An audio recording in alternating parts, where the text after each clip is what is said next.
stories today, and here's all of my social media. Ooh. I have a subreddit if you would like to submit any of your own stories for me to read. Subscribe if you would like to join my cemetery of ghosts. Let me ramble for a second. I have a cold sore and my hair is not done. I am in my boyfriend's sweater because he's at work. I miss him very much. And so that is why I'm filming this video too. Speaking of my hair, look at how dark my roots are getting. And my hair is getting very faded, so I want to dye it like dark purple soon, so it's better. Okay, anyways guys, let's get into these stories. I'm pretty sure this one is fictional, but it is spooky still. This one is titled The Smiling Man. It's from user no_map216. I remember when I was a cop. I was in a small town. Not many people knew about it. And one day I was called to check out an old apartment complex that no one had been to for years.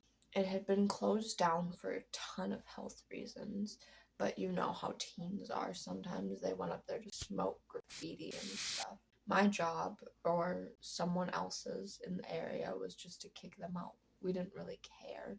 They just were kids after all. Of course, when I got there, I found some lit up smokes. I grumbled to myself knowing I had to deal with them again. Come on, kids, I have other things to do. Just leave. I looked around with my flashlight, not seeing anyone.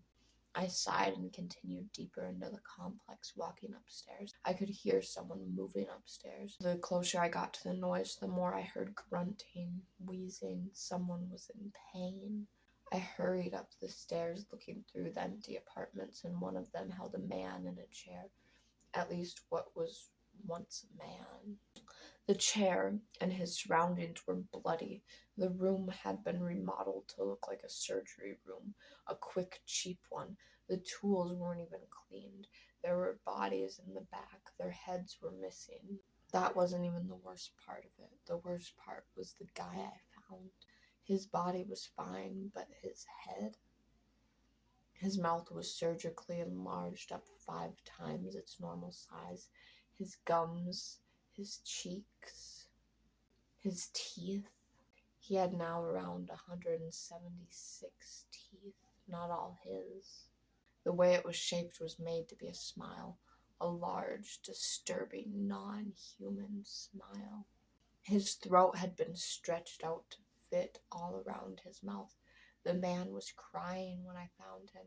I fell back, thinking to take my gun out. What else could I have done?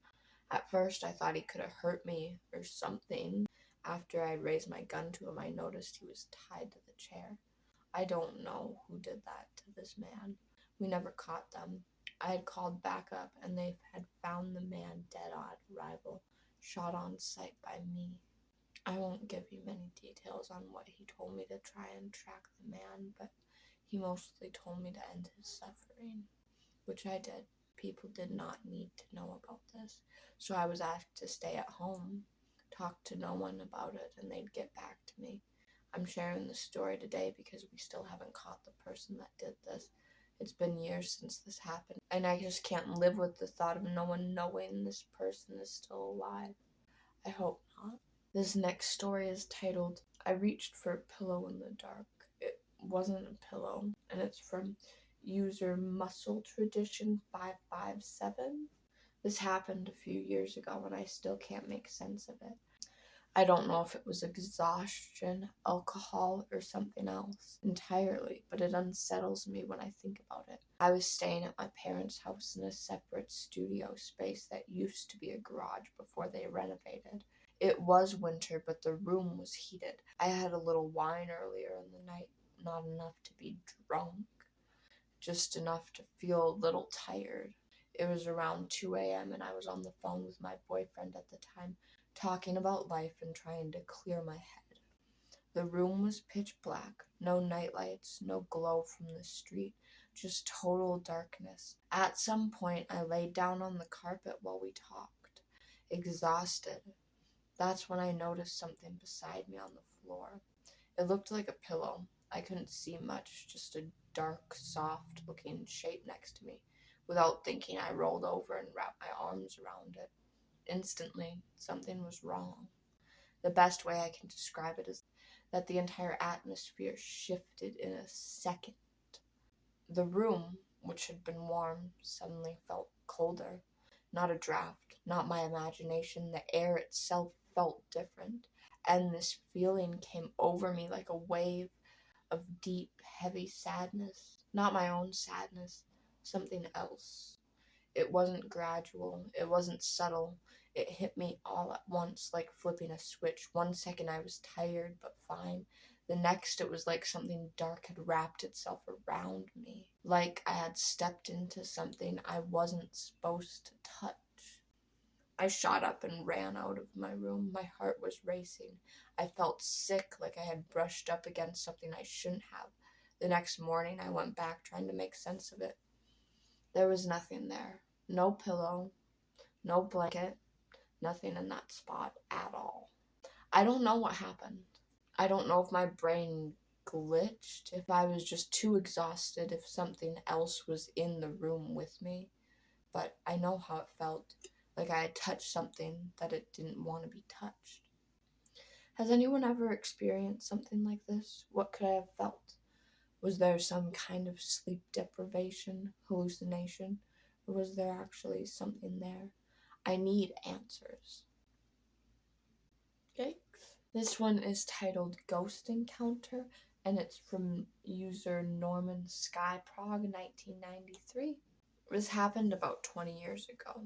I was around 11 or 12, and I woke up from my sleep in the middle of the night. There was a figure standing in my door, darker than the night, if that makes sense, and it was very large. I hid under my blanket and peeked through. It started walking towards me. It sat on my bed and started choking me, and I tried to scream and wake someone up, but I couldn't. I was both frozen in fear and had something heavy on my chest. I managed to squeal enough to wake up my older brother, who was in the room next door. As soon as he turned the light on in his room, something started screaming through the house and made huge bang sounds down the stairs, ending with a bang on the bin. My brother ran into my room, and my parents also woke up. They came in, and I spent the rest of the night in my brother's room. The next day, my dad told us while that was happening to me, he was having a dream. Something walked through the house, past his room, and he was in bed and saw it. So he followed it and went in my room. And it sat on my bed, and Dad was holding a camera walking behind it. This was Dad's dream.